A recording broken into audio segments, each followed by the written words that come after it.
ஆண்டவரும் இரட்சகருமாகிய இயேசு கிறிஸ்துவின் ஒப்பற்ற நாமத்தில் தேவனுடைய பிள்ளைகளாக இருக்கிறவங்க யாவருக்கும் அன்பின் வாழ்த்துக்கள். இன்றைய தேவனுடைய வார்த்தை ஆதியாகமத்தின் புத்தகம் 15வது அதிகாரம் 1வது வசனம். இந்த காரியங்கள் நடந்த பின்பு கர்த்தருடைய வார்த்தை ஆபிரகாமுக்கு தரிசனத்திலே உண்டாகி, ஆபிரகாமே, நீ பயப்படாதே, நான் உனக்கு கேடகமும் மகா பெரிய பலனுமாயிருக்கிறேன் என்றார். முற்பிதாக்களாகிய முதலாவது தகப்பன் ஆபிரகாமுக்கு ஆண்டவர் சொல்ற வார்த்தை, நான் உனக்கு கேடகமாயிருப்பேன், நான் உனக்கு பலன் கொடுக்கிறவராயிருப்பேன். அந்த வசனத்தின் துவக்கம் இப்படியாயிருக்கிறது. இந்த காரியங்கள் நடந்த பின்பு அங்கே ஒரு காரியம் நடந்திருக்கிறது. ஆபிரகாமிடத்துல ஆண்டவர் ஒரு செய்கையை பார்த்திருக்கிறார். அந்த செய்கைக்கு பின்பு ஆண்டவர் ஆபிரகாமு கிட்ட சொல்றார், ஆபிரகாம், நீ பயப்படாதே, நான் உனக்கு கேடகம், நான் உனக்கு மகா பெரிய பலனாய் இருக்கிறேன். சோதோமின் ராஜா ஆபிரகாமுக்கு எதிர்கொண்டு வந்து, உன் சத்துருக்களை உன் கையில் ஒப்பு கொடுத்த உன்னதமான தேவனுக்கு ஸ்தோத்திரம், ஜனங்களை எனக்கு தாரும், பொருட்களை எல்லாம் நீ எடுத்துக்கொள்ளும் என்றார். ஆபிரகாம் சோதோமின் ராஜா கிட்ட, நான் யுத்தத்திற்கு போனேன், நான் என் வீட்டில் இருந்த 318 பேரை அழைத்து கொண்டு போய் யுத்தம் செய்து இந்த யுத்தத்திலே ஜெயித்து உன் பட்டணத்தையும் உன் பட்டணத்தின் ஜனங்களையும் உன் தேசத்தின் பொருட்களையும் நான் விடுதலையாக்கி இருக்கிறேன்.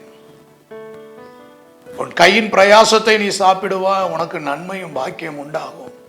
இது என் பலத்தினால், என்னுடைய முயற்சியினால், என்னுடைய உழைப்பினால் கிடைத்த வெற்றி. இந்த பொருட்களை எல்லாம் நான் எடுத்துக்கொள்ளுகிறேன் என்று ஆபிரகாம் சொல்லவில்லை. உலக பொருட்களை இச்சியாத ஆபிரகாமை பார்த்து கர்த்தர் சொல்றார், நான் உனக்கு கேடகமும் மகா பெரிய பலனாய் இருக்கிறேன்.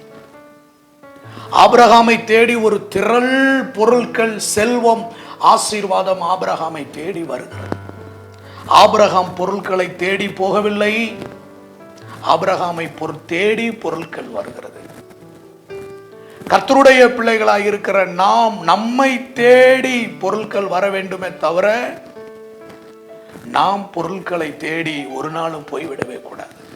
ஆனால் ஆபிரகாம் சொல்லுகிறான், எனக்கு இந்த பொருட்கள் வேண்டாம். தேசத்தின் ராஜா சொல்லுகிறான், அந்த பொருட்களை எல்லாம் நீ எடுத்துக்கொள்ளும், சோதோமின் பொருட்களை எல்லாம் நீ எடுத்துக்கொள்ளும்.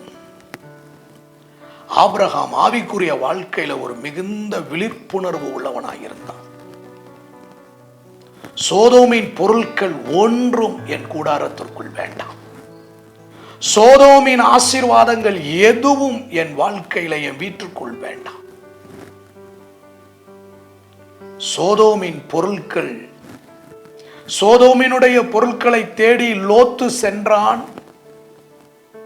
அவனுடைய குடும்பம் அழிந்து போனது, அவனுடைய மனைவி உப்புத்தூளானாள், பிள்ளைகளுடைய வாழ்க்கை சோரம் போனது. கர்த்தர் அருவருக்கிற ஜாதிகள் அவர்கள் மூலம் உண்டானது. காரணம் என்ன? அந்த சோதோமில் இருந்த பாவம் கர்த்தருடைய பார்வையில மிக பொல்லாப்பாயிருந்தது. சோதோமினுடைய ஜனங்கள் செய்த அக்கிரமங்கள், மீறுதல்கள் பிற்காலங்களில் அது கர்த்தருடைய சன்னிதானத்தில் வந்து எட்டின பொழுது ஆண்டவர் அந்த பட்டணத்திற்கு இரக்கம் செய்யாமல் அந்த பட்டணம் முழுவதையும் அழித்து போட்டார். ஆபிரகாம் ஒரு ஆவிக்குரிய விழிப்புணர்வு உள்ளவனாய் இருக்கிறார். இந்த பொருள்கள், இந்த ஜனங்கள் அருவருக்கத்தக்க வாழ்க்கையில இருக்கக்கூடியவர்கள், தெய்வ பயம் இல்லாதவர்கள், முறையற்ற வாழ்க்கையில வாழ்ந்து கொண்டிருக்கிறவர்கள். இந்த பொருட்கள் நம்மை தீட்டுப்படுத்திவிடும். இன்றைக்கு நம்முடைய வாழ்க்கையில கூட நமக்கு இப்படிப்பட்ட ஒரு விழிப்புணர்வு தேவை. வாலண்டியராக நம்மை தேடி வருகிற எந்த ஆசீர்வாதமும் தேவனால் வருகிறதா, தேவனிடத்தில் இருந்து வருகிறதா, தேவன் இதை கொடுக்கிறாரா என்பதை நாம் பகுத்தறிய வேண்டும். சீரியாவின் படை தளபதியாகிய நாகமான் குஷ்டரோகியாயிருந்தார். அவன் திரளான பொருட்களை காணிக்கையை எடுத்துக்கொண்டு தீர்க்கதரிசியாய் இருக்கிற எலிசாவின் இடத்தில் வருகிறான். எலிசா சுகமாக்கினான். அவன் கொடுத்த காணிக்கைகளை அவன் வாங்கி கொள்ளவில்லை. அதை அவன் புறம் தள்ளினான். ஆனால் கேயாசி புறப்பட்டு போய் அந்த காணிக்கைகளையும் அந்த பொருட்களையும் அவன் வாங்கி கொண்டு தன்னுடைய வீட்டிற்குள்ள வந்தான். அந்த பொருட்கள் அவனுக்கு ஆசீர்வாதமாக இல்லை. நாகமான் குஷ்டரோகி கொடுத்த அந்த பொருட்கள் அவன் குடும்பத்திற்கு ஆசீர்வாதமாக இல்லை. அவனுக்கு வியாதியை கொண்டு வந்தது. அதுவும் எப்படிப்பட்ட வியாதியை கொண்டு வந்தது? அவனுக்குள், நாகமானுக்குள் இருந்த குஷ்டரோகம் அப்படியே வந்து விட்டது. இன்றைக்கு நம்முடைய வாழ்க்கையில கூட கர்த்தர் விரும்பாத நபர்கள், கர்த்தர் விரும்பாத ஆசீர்வாதங்கள் நம்முடைய வீட்டிற்குள், நம்முடைய தொழில் ஸ்தலத்தில் இருக்கக்கூடாது.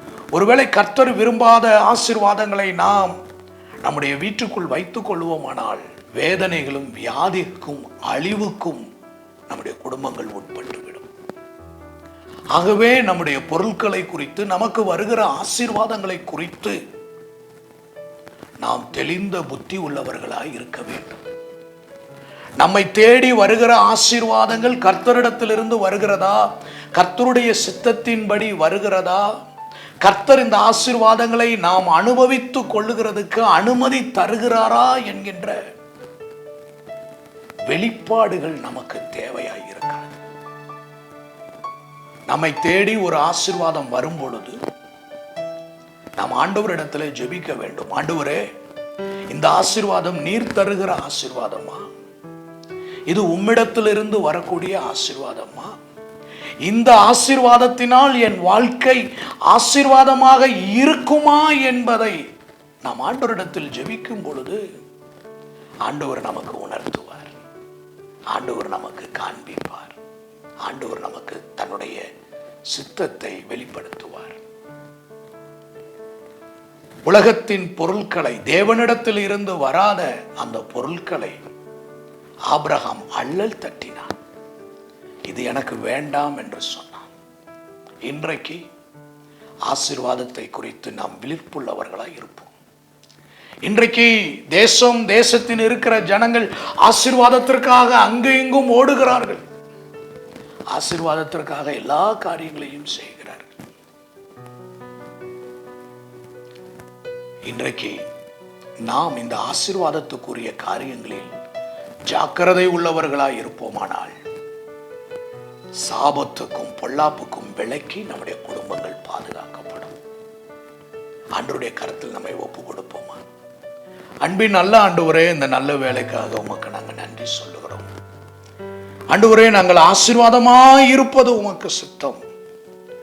ஆனால் உம்மிடத்திலிருந்து வருகிற ஆசீர்வாதங்கள் மட்டும் என் வாழ்க்கையை ஆசீர்வாதமாய் வைக்கும்.